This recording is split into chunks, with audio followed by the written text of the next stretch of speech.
Hey, what's up? The key to understanding how our world became the way it is to understand evolution. Every living being on Earth is made of cells. Some are made of one cell, while others are made of thousands. Let's take a cell. As you can see, cells are squishy little sacs containing organelles. These are like organs but for cells. This one is called the nucleus. It controls what the cell does. These are the chromosomes. They contain the DNA of the cell. The DNA is made up of genes. Genes control how your body is made. For example, there is a gene for blonde hair and a gene for brown hair. The genes mutate over time, slowly building up and being passed from generation to generation. Organisms with mutations that cause a disadvantage are more likely to be eaten by predators, so they are less likely to mate and pass down said genes. Whereas organisms with beneficial mutations are less likely to be eaten by predators, and so they do pass their genes down. This is called natural selection. Artificial selection is when animals evolve through less natural means. A good example is dog breeds.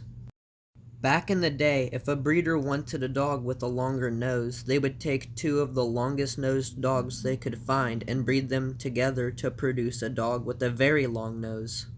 Evolution is primarily driven by the need to survive and habitat variation. Certain animals are better for different environments. You wouldn't put a penguin in a desert. A good example of habitat-driven adaptations is this. Let's say you have a population of yellow boys, then you throw them in a tundra. They find food but begin to be killed by wolves. A few generations go by and suddenly a white boy is born. This individual blends in way better here, and so is less likely to be killed by wolves. And because of that, he spreads his genes, and now the population becomes white. A good example of adaptations for pure survival can be seen in the Cambrian period.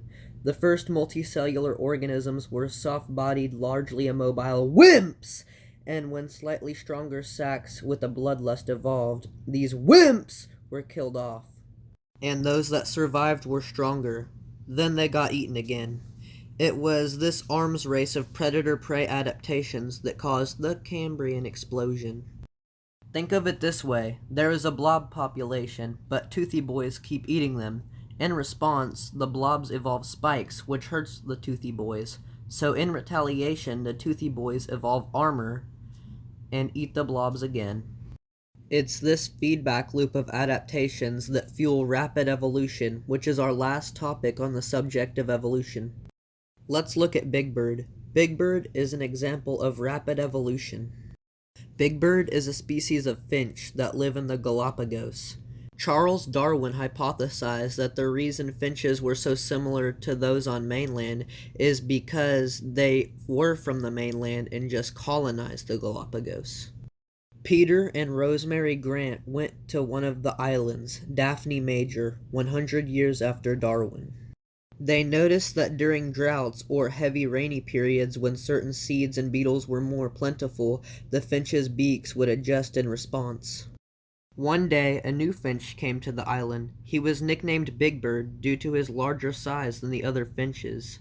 When mating season came, Big Bird attracted two females and had offspring, which began inbreeding and creating their own population. This isolated them genetically from the other finches. 4 generations into this morally questionable birdfest, a series of droughts left the Big Bird lineage on its knees. The survivors began inbreeding once again, and after 30 years, the Big Bird lineage still thrives.